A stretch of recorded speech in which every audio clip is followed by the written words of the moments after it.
You're listening to the Identity at the Center podcast. This is the show that talks about identity and access management and making sure you know who has access to what. Let's get started.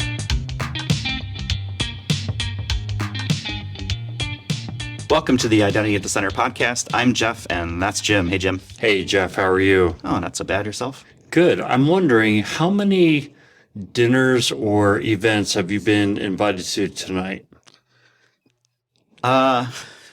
2, but I have been preemptively telling people as they start to launch into their spiel, no thanks. I got stuff already going on, but yeah. I appreciate the invites. But I wish I could eat all the steak dinners and drink all the happy hour drinks, but unfortunately, there's only one of me. There is, but I think what is cool about coming to a conference like this is there is no shortage of invites, and we'll have some guests there we're going to be talking with, and I'm sure they're being inundated with dinner reservations or, come to this happy hour or this beer garden or, going to see, interesting shows, right? Things like that. Take advantage of it. Like, it's there for a reason. I know a lot of people sometimes have like corporate policies and things like that, so they kind of have to navigate around that. But it's part of the experience. It's part of the networking that goes along with it. So I would certainly encourage folks, if they're all interested, it's free. Yeah. Generally, the vendor's going to pay for it. So you might as well take advantage of it.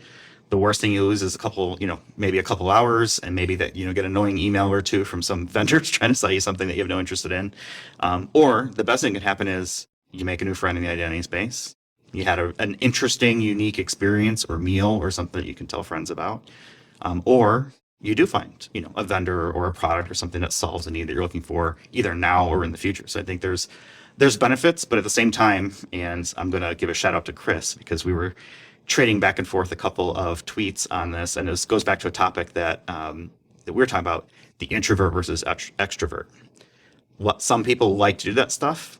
I traditionally have not. I tend to be more introvert and then expend a lot of energy doing the extrovert thing and then pull it back. But if that's the kind of thing, take advantage of it. I think the other thing, that's a good soapbox. I think the other thing with it is you're going to have invites. And if you feel like, okay, I'm being invited, but then there's some expectation I'm going to buy your whatever. That's not cool. That's not cool. And you should not go. But I've always, whenever I invite people, it's like, we'd like to be considered if it gets to that point. That's it's pretty much. I think that's. I know, but I'd like, even if you don't come, I'd like to be considered. So, but we dove right into the deep end of the pool here. Yeah, we didn't mention we are at the Gartner IAM Summit here in Las Vegas, 2022. Got that right? So far. In the RSM recording suite that they so graciously paid for so we could do the podcast this week. So thank you to RSM for that. And this episode, we have 4 fine gentlemen who we've interacted with during the week. And we're going to get their take on the conference and what have been the best sessions and what are the best takeaways. Yeah, so we're going to recap day 2. I'll make one correction. We've got five fine gentlemen, and we've got Jim. So the first thing, let's just go around the room and get introductions, and in no particular order, basically just how people showed up into the room. We've got Steve Rennick. He's an identity architect at Ciena. Welcome, Steve. We've got Craig Ramsay. He's a solution architect with Omada. Welcome. We got Scott Harrod. He's an IAM Technical Analyst with Sallie Mae. And then we've got Chris Power, an Ops Manager with Sallie Mae. Thank you guys all for joining. This is very cool. I think you guys are listeners as well, have listened to the podcast in the past. So you get to see the madness sort of behind the scenes as we go through our absolutely amateur process of putting something together. But hopefully it makes sense. And first of all, thank you for listening, which is very cool. I think it's one thing I've really enjoyed is connecting with people who actually listen.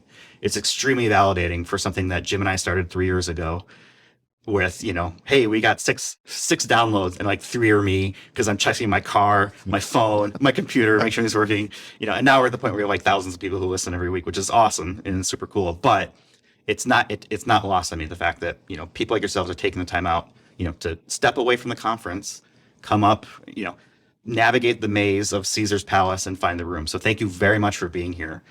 Now, that being said, the first thing we always do when we have a new guest on is find out about their identity origin story. So what we're going to do is we're going to start with Craig, and then we're going to go to Steve and kind of work our way sort of around the table as I'm looking at it here, and really kind of find out, where did people start from an identity perspective? Is it something that that you picked and sort of wanted to get into, or did it pick you? We'll go with you, Craig. Well, I was a computer science graduate in 2008 and joined a financial services organization in the UK. And that was an operational IT graduate scheme. And they had a newly formed IAM project, not department, not function, a project. And yeah, I started there and I have been there since, barring 3 years where I thought, I'll see what it's like being a police officer. Not for me. Stuck back with IAM and very happy that I'm in the IGA space still. Very good. So how long were you in the identity space now? That's since 14 years, less the 3, so 11. Yeah, over a decade. It's 11 years. Yeah, Very nice. And you picked identity over being in part of the police, very much so. and yet it's still more dangerous than probably being in the police right now. Maybe not in the UK. Maybe not. Anyway. All right. Let's go to Steve.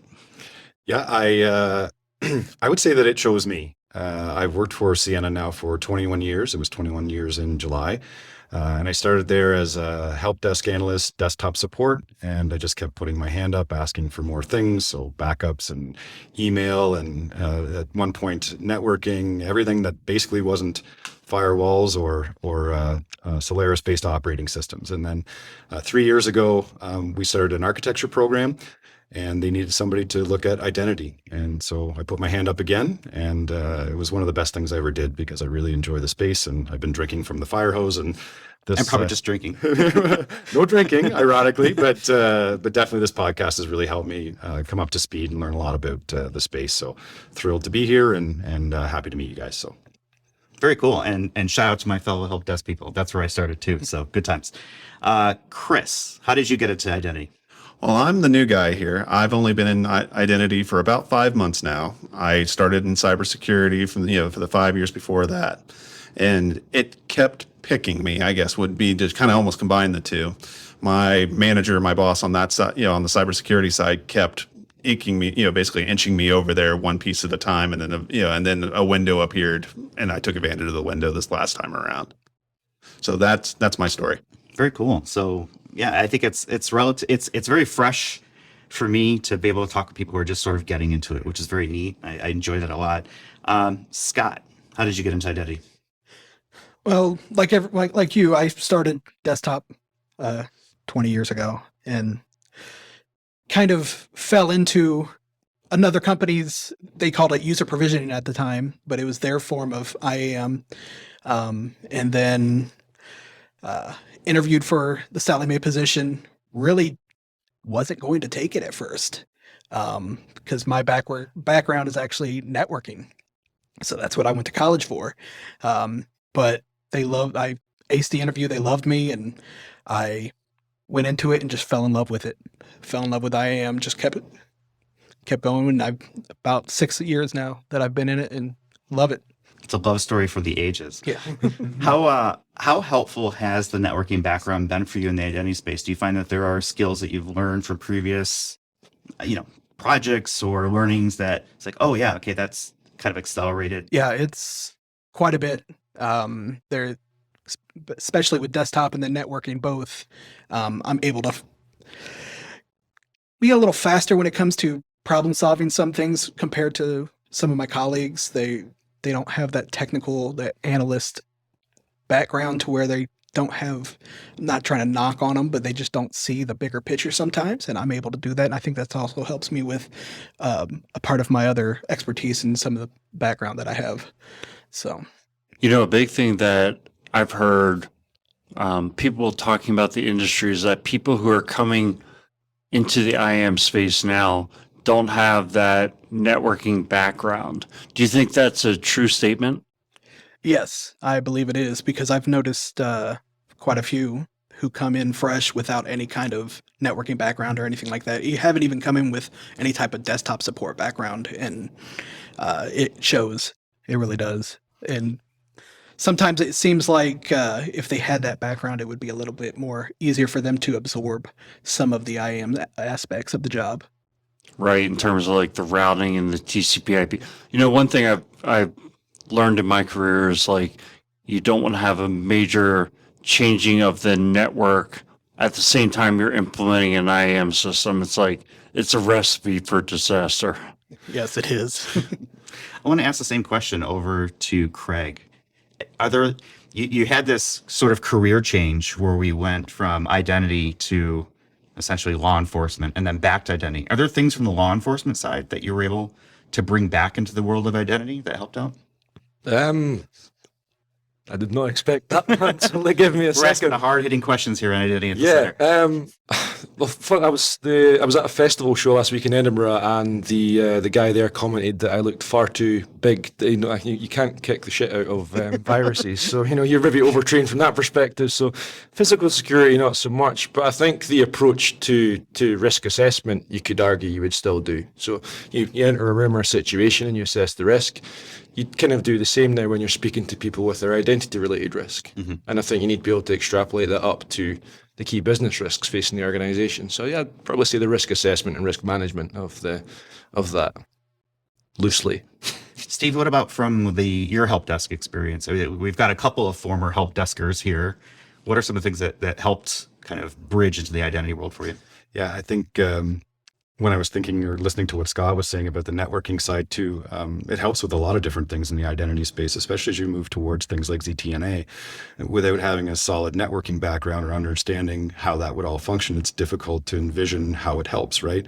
So I think that's a key part. And I also think that infrastructure and help desk help you from an identity perspective see things that maybe other identity professionals don't, right? Like how that impacts people on the infrastructure side, how identities work on infrastructure, so virtualization, or how putting MFA in front of something could be problematic, or session recording might not be great for people, or you know, all different kinds of things like that. When you come from that background, you start to think about how identity works in those spaces a little bit differently, and it gives you a different perspective than you would have if you hadn't worked in those spaces. So I think it's valuable both ways.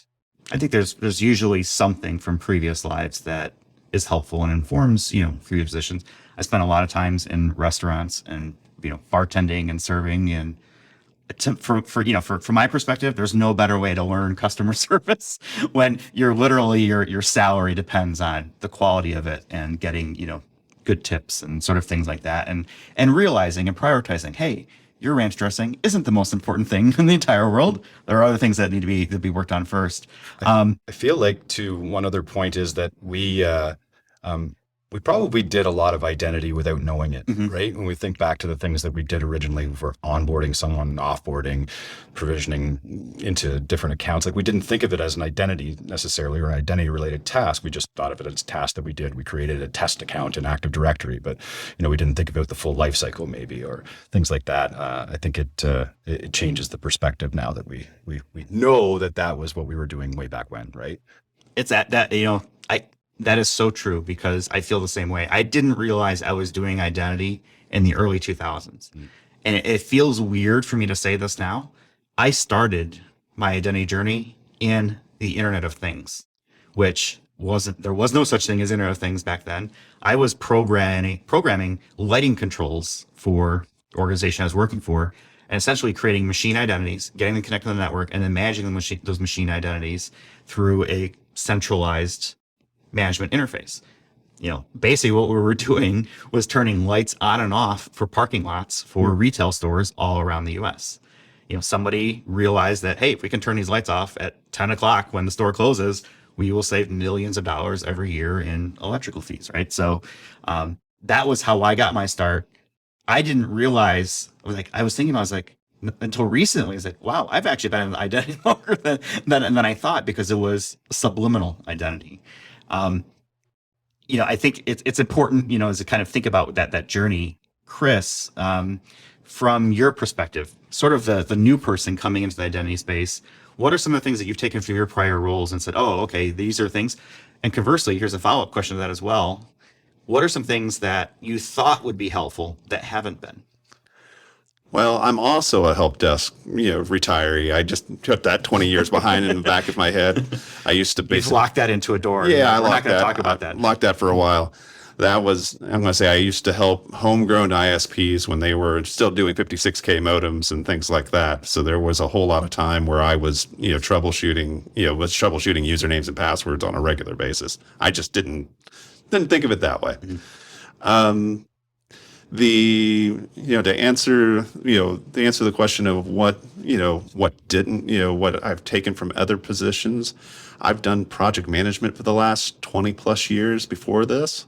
So I would say that the tie-in for me would be the tie-in from other positions that comes in handy is the planning and basically the actually itemizing out the individual attributes and fields and things like that and being able to dig into those items. That's something that comes in real handy.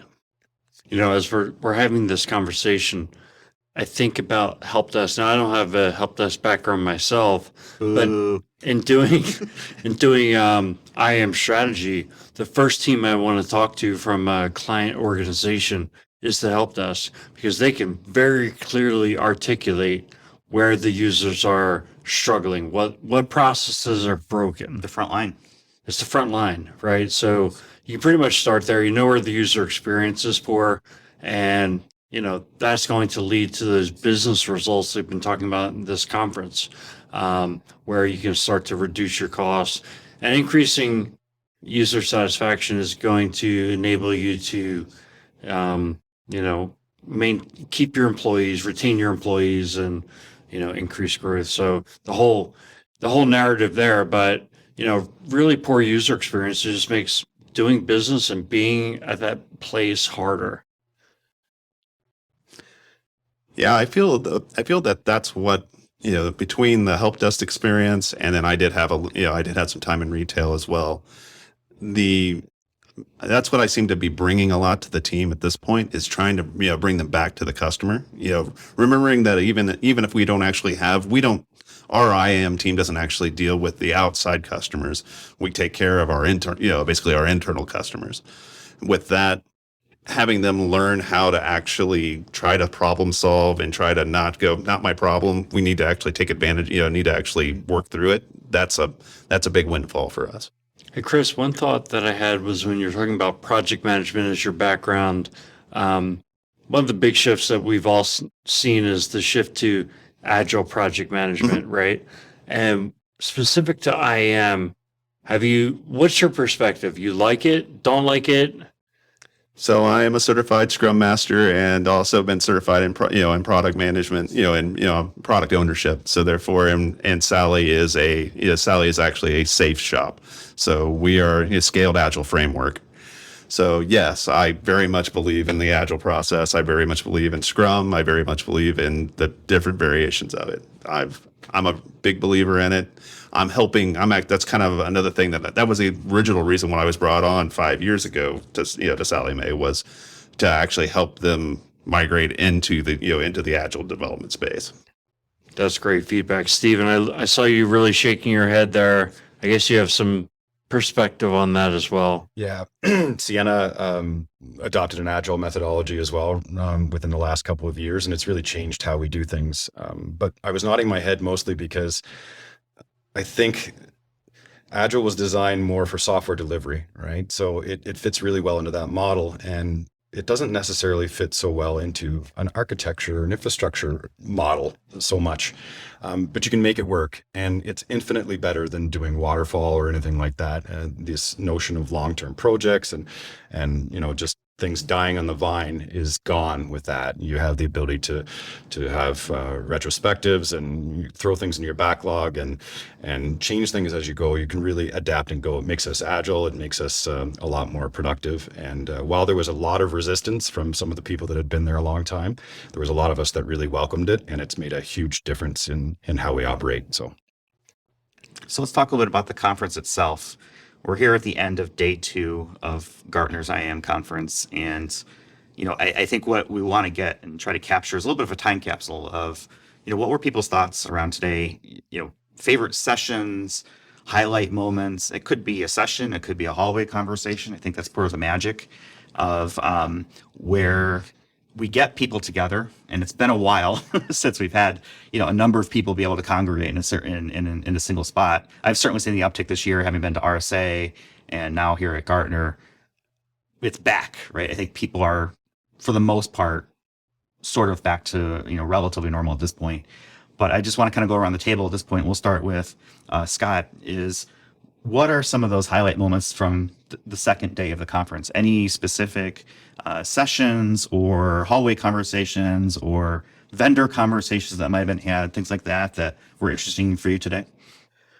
Well, one of our conversations is with a vendor we already deal with. I don't know if SailPoint, and I've heard of them. Yeah, we're still trying to figure everything out with that. We're fairly new with them, 2 or 3 years, maybe 4 years in, but we're still trying to get everything worked out, get the kinks worked out of everything. And we had a pretty good conversation with them today about some of the things that we're trying to do to better our processes. And they gave us some good feedback, some good things that we can try to do from there. But there's still some things that we just need to figure out on our own to try to push forward with our processes at the moment, because we're still pretty new with it. So we're trying to get it figured out. So this is a great opportunity, though. You've got a bunch of, people who are SailPoint customers, for example, here that have experience deploying it, both customers and integrators and things like that. It might be good for, I'm just thinking like breakfast talk, right? We have, these awkward breakfasts every morning where you're sitting down at a round table. It's like, I don't know who's going to show up. And, it's an opportunity to kind of either commiserate, collaborate, whatever, word you want to use to try and get insights from that. And, maybe, I'll shout out there and say, hey, maybe SailPoint can hook you up with another customer that's here that has had similar concerns or issues, and how do they solve it? And it's part of the community, right? From the identity perspective, is I think for the most part, it's not secret sauce. Deploying a software, doesn't matter whether it's Omada or SailPoint or Savient or any other, privilege access management, whatever it may be, there isn't a lot of secret sauce in the deployment process. Here's how we're going to get things put in place. Here's what's next. What's next? What are challenges? Everyone deals with politics. Everyone deals with funding, resources, those sorts of things. You might gather some ideas on, how to have those conversations. Chris, how about yourself? I would think I wouldn't point at a specific specific event today or the last couple of days. It would have been more, I think I learned that PAM was not the golden key that I thought it was to solve everything. I had two things that was resonating in my mind when I walked into this conference. What is IGA and what is PAM? What can PAM really do? And I thought PAM could solve all my problems. I found out that really I needed to split PAM in half and pay attention to just in time as well as just enough access. And those are the two things that I, as an operations manager, really care more about than the PAM side. I have another team that can take care of that side, take care of the PAM piece. So I have a new target to go after. And then I got to learn about that throughout the last 2 days. That's an interesting perspective. I think sometimes some of the veterans in the space sort of get lost in the details and kind of take for granted. I think it was Enrique from Gartner. He gave a good presentation earlier today around cloud infrastructure entitlement management. Keem, whatever. I hope we figure out which way we're going to pronounce it at some point. But he has a view on the product space of identity, and I hope it was him because I'm going to give him credit. And it's something that I've also been thinking about is what are the different sort of pillars of identity? Access management, identity governance, and privilege access management. Kind of redundant, access management, privilege access management. But those three technologies really forming the core of any organization's capabilities. You've got authentication, you've got authorization, you've got lifecycle, things like that.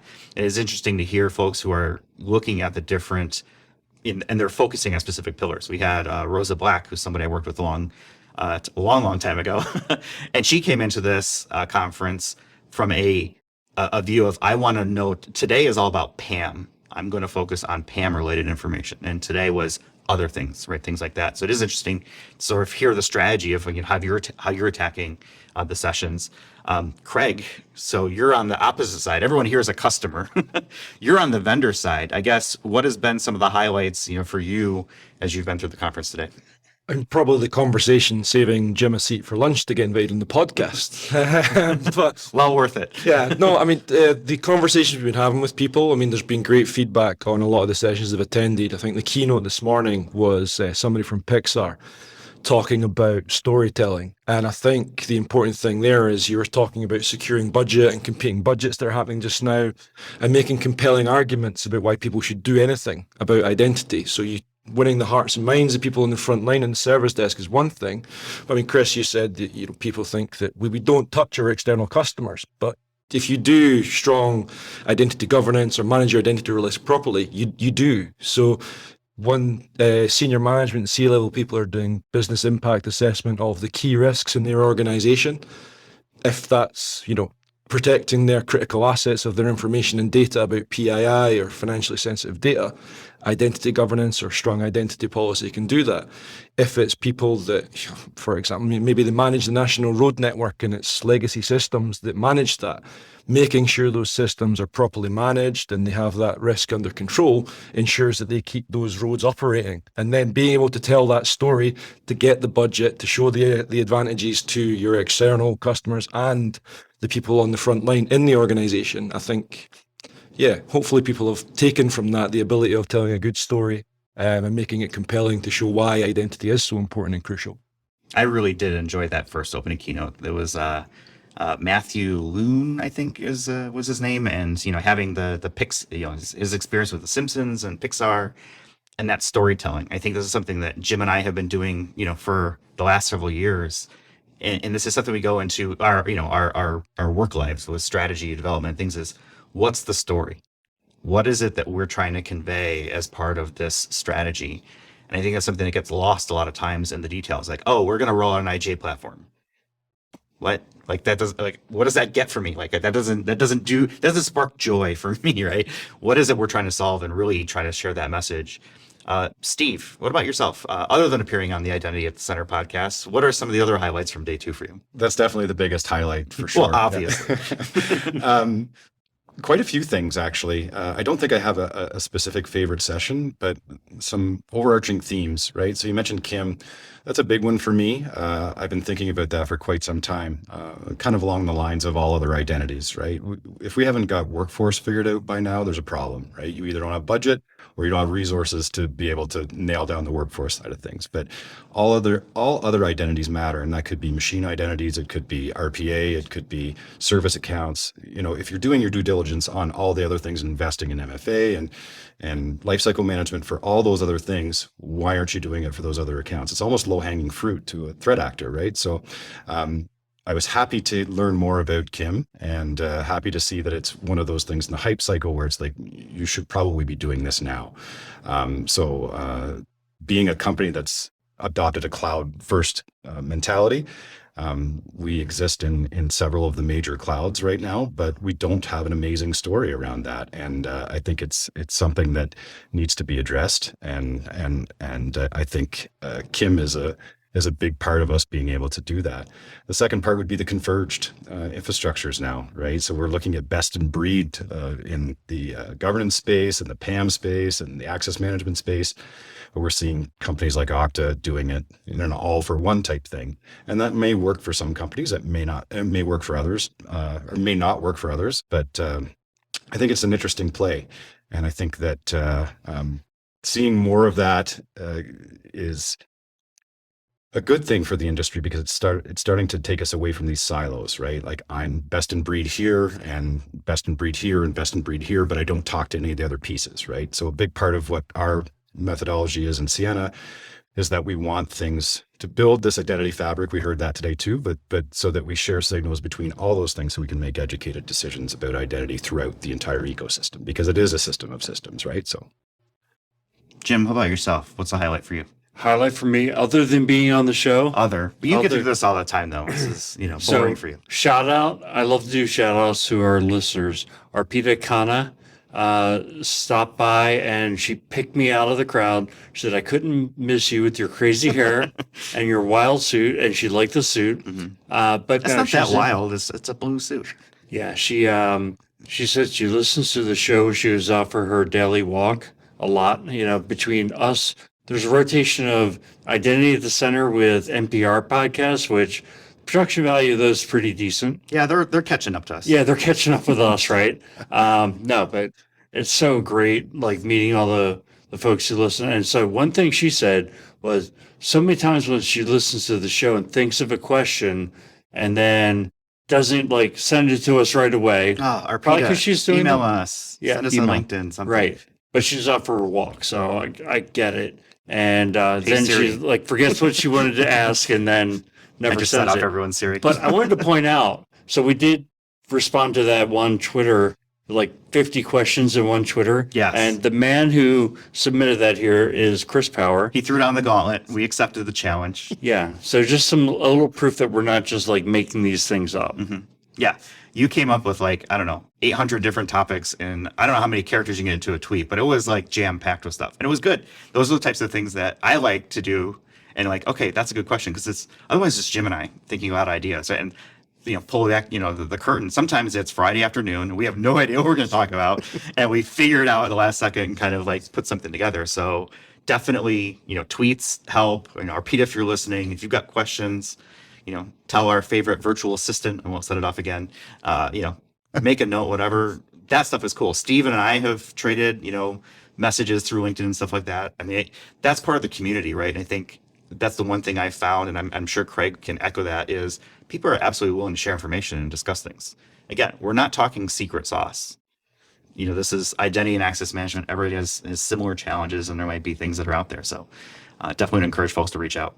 Highlights for you, Jeff. I really like the Pixar thing. I got to tell you right now, this is a highlight.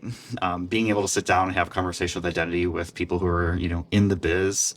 This is the largest show we've ever done. We've got, 6 people around this room in this suite. Thank you, RSM. And having a conversation with real people is very cool. You and I get to talk all the time. Well, we're not real people. Yeah, we're not real people. We're just, little squares on people's icon, on the screen. You and I get to talk all the time. What's rare for us is to be able to have, meaningful conversations with folks who are out there living it, and really kind of, it's educational for me too. Like, what are the problems that people are seeing out there? Like, I certainly have a viewpoint. Doesn't mean it's right, wrong, and different, right? There's just what else is going on in the world, stuff like that. And, just being able to have fun, we had a, interesting show that we went to last night. I think, a couple of people here in the room probably will keep it, clear for the people who might be listening that might get us in trouble, but hopefully it was memorable. I know it was for me. Definitely memorable. I sort of knew what was going to happen, but get into, but I didn't realize it was going to be to that level. But I enjoyed it. I think it was awesome. That kind of stuff has like been the highlight for me. Lighter topic. So you haven't told us what the question's going to be, but I'm ready. Well, it's a good lead in, because here's my question. I'm going to put everyone on the spot to tell me what has been the best vendor swag, event, dinner, something that you've seen or experienced here, throughout the show. We'll start with Scott and say, okay, what is, if it's going to be a shaming moment, we'll spare the vendor. We can maybe use descriptive words around it, but what's been the best vendor swag or event thing that you've experienced so far? Well, we did get to go to a party. What was it? Kind of a, Yeah, we went to we had drinks at at one of the local lounges downstairs in the casino area. That was a big one. yeah, that was a pretty big, that was nice. The hors d'oeuvres were amazing. Yeah, they were. I know it's kind of bad just to say that's what the highlight was, but yeah, for me, especially like you, I'm an introvert, so that's big for me.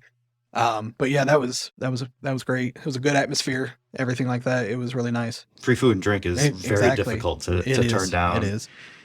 Chris, is that yours as well? I will say the unnamed thing from last night was probably the highlight of my, the highlight for, highlight is, for, events, events are, swaggish kind of things. I'm a sucker for security socks. So that was my, when I walked in the door into the vendor hall, that was what I was looking for. I basically, just really did just do a beeline up and down the rows just to basically go, hey, can I have some socks? Great. And just get picking those up. I haven't been able to go through the vendor hall. Who's got the socks? IBM has socks. Let's see here. IBM had socks, and there was red and black socks. I don't remember who those guys And are. we're talking socks like on your feet. Yeah, right. Not like audit. Regular, right? Okay, good old-fashioned dress socks. Optiv had socks. I got 3 pairs of socks yesterday. That was my goal. Very good. And are you going to wear them while you're here? I will. Okay. Steven, how about yourself? The show that will be remain unnamed was the highlight for me, and I hadn't had a chance to tell you guys this, but another vendor I was meeting afterwards, and they surprised me with the unnamed show again at 10 o'clock. Really? So I did the double header of the Was it unnamed different? show. It was slightly different, but every bit as enjoyable as the first. Very So, cool. Yeah. All right. It was, Someone's cramping our style here. We're going to have to file a trademark or something. Craig, you're on the vendor side, so you're probably doing more of the entertaining, or at least being part of sort of those plans. I mean, first and foremost, after the show's finished, I need to find out the name of the unnamed show, I think. And I'm shamelessly going to say, we've had feedback. Omada are offering a prize of a Lego Technic Lamborghini or Okay. a Ferrari, which a lot of people have been keen to enter. Yes, that's us. I want the Lamborghini. And then in terms of swag, and I'm going to have to apologise to the guys because I've forgotten their name. The dude that gave me it had lived in Edinburgh for a year as well, so we had a bit of a connection talking about the fact that I'm from Edinburgh too. But as a Scottish person, I love my whiskey, and these guys are handing out ice moulds to mould your own giant round Nice. ice cubes. So yeah, I had to take a couple of those to make some giant ice balls at home. So here's the secret, right? If you're giving out swag, it's got to be packable, right? Yeah. I've seen lightsabers and swords and things like that. And it's like, there's like, what are you gonna do with that, man? That's gonna go on someone's overhead. It's gonna poke an eye out, whatever it may be. Jim, how about you? Highlight or I got guess this. vendor swag. I got this great One Cosmos chapstick, and I got a beer koozie from Savient. Okay. Those are my items. Okay. How about you? I haven't gotten any swag yet, but I've had nice dinners. I think the show last night was highlight material for sure. I'll go with that, even though it was self swagged. I don't know if that's a word, but I'm just going to create it right now. You paid for your own swag. Yeah, exactly. It was cool. I'm glad we were able to do it, and I'm glad people received it well, which is kind of cool. All right, we're going to go ahead and wrap it up there. I really do, again, appreciate you guys being part of this. I want to thank you all for listening, contributing, being part of the conversation, taking the time out again from your days. And I know these are long days. I think yesterday I finally made it back to my room at like 2:30 and published a LinkedIn post. Hey, we've got a new show, stuff like that. So it's super appreciated for sure. Any last final thoughts, Jim? No, just I'm appreciating everybody like you are. Cool. All right, we'll go ahead and leave it there for this week.